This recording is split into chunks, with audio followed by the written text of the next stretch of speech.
Во однос на градовите кои беа опфатени, значи контролата е вршена во Скопје, Битола, Прилеп, Тетово, Штип, Струмица.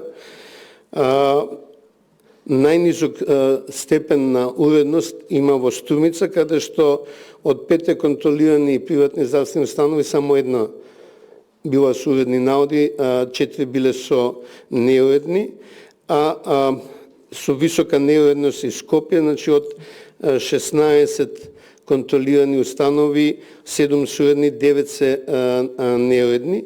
Највисока уредност имат Битола и Прилеп, каде што 71% од контролираните приватни здравствени установи биле со уредни наоди и со фондот и со УЈП. Нешто повеќе од 1/3 од контролираните субјекти се со неправилности во делот на фискализацијата, односно регистрирањето на готовинскиот промет.